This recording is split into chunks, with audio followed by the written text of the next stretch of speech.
Hello अस्सलाम वालेकुम and welcome to another video. और इस वीडियो के अंदर हम बात करेंगे एक next category apparel and clothing.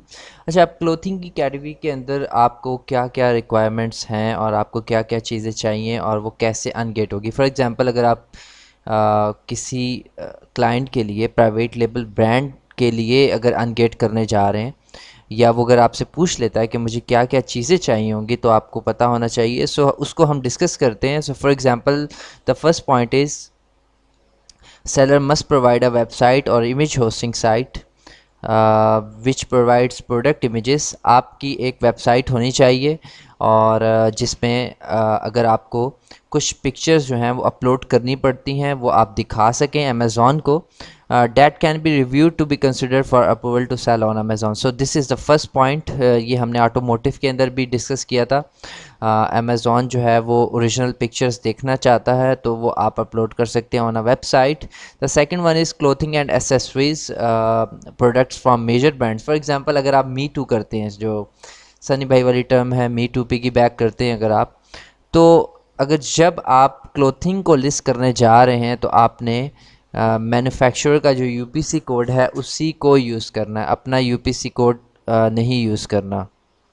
For example, अगर आप न्यू लिस्टिंग भी बना रहे हैं, अगर आपको किसी ब्रांड से अप्रूवल मिल जाता है कि अच्छा आप अमेज़ॉन के ऊपर बेच सकते हैं, क्लोथिंग बेच सकते हैं, लेकिन आपने कभी भी अपना यूपीसी कोड यूज़ नहीं करना। उसके बाद हमारे पास है all clothing accessories must be new, we do not allow any use product. So आप क्लोथिंग की कैटेगरी के अंदर यूज्ड आइटम नहीं सेल कर सकते। कोई भी यूज़ कपड़े नहीं ख़रीदना चाहता, मेक सेंस, तो आप यूज्ड आइटम इसमें सेल नहीं कर सकते। उसके बाद all products must be authentic, we do not allow any counterfeit replica of the products. अच्छा, क्लोथिंग के अंदर एक बहुत ज़्यादा प्रॉब्लम आता है अथेंटिसिटी का। फॉर एग्ज़ाम्पल, अगर आप इस कैटेगरी के अंदर मी टू करते हैं तो बहुत ज़्यादा लोग जो होते हैं वो ये कह देते हैं कि it's not authentic.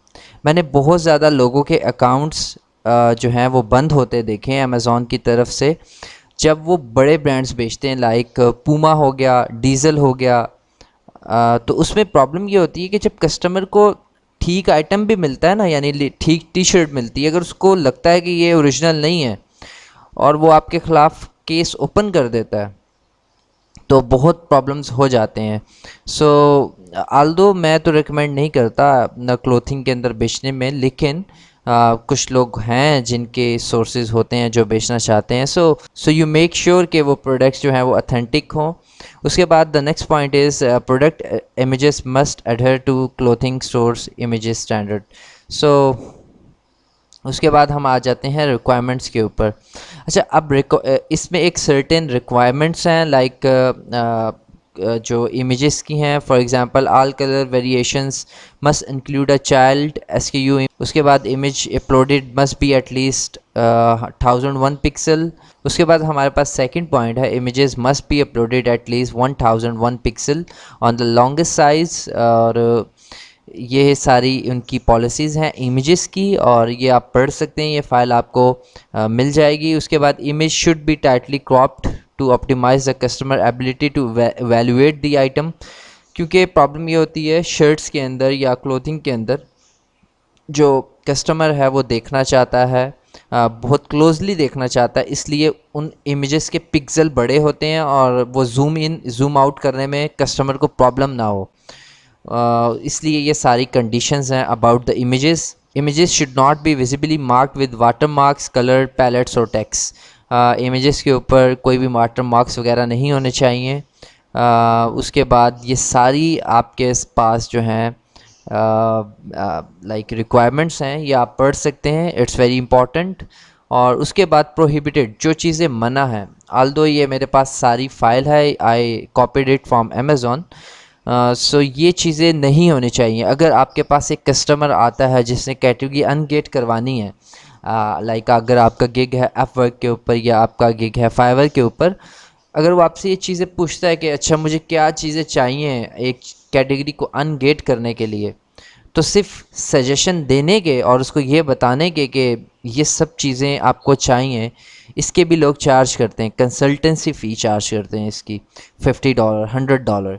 So these like the lines, brand and tags or packaging in any of the images of second hand, obviously we know कि हम second hand नहीं बेच सकते, watermarks, borders, text और other decoration, उसके बाद images colored backgrounds allow नहीं है, उसके बाद all listing data images। तो ये सारी चीज़ें हैं जिसमें एक और प्रमोशनल टेक्स्ट लिखा हुआ है सच एज सेल और फ्री शिप, जो हम शॉपिफाई के अंदर यूज़ कर लेते हैं बट हम अमेज़ॉन के अंदर यूज़ नहीं कर सकते। उसके बाद द लास्ट इज़ न्यूडिटी और पोर्नोग्राफिक, कुछ भी नहीं होना चाहिए। तो these are the points which you need to actually ungate the clothing category. और आपको एक चीज़ मेक श्योर करनी है कि these are like the requirements और ये चीज़ें प्रोहिबिटेड हैं। अगर आप किसी भी क्लाइंट को लाइक कंसल्टेंसी दे रहे हैं तो आपको ये चीज़ें पता होनी चाहिए कि इस कैटेगरी की रिक्वायरमेंट्स और इस कैटेगरी के अंदर प्रोहिबिटेड क्या है। और सेकंड जो हमारी इंपॉर्टेंट चीज़ कि इन्वाइसेस वाला जो पार्ट है विल रिमेन द सेम। अगर अमेज़ॉन हमसे इन्वाइसेस मांगता है to list a certain brand और to list a certain ASIN, वो रिक्वायरमेंट सेम रहेगी। यहाँ पे हम बात कर रहे हैं prohibited things which we have to avoid. So इस तरह हमने अप्रैल और क्लोथिंग की कैटेगरी को हम अनगेट करवा सकते हैं और ये चीज़ें हमें चाहिए। Thank you so much.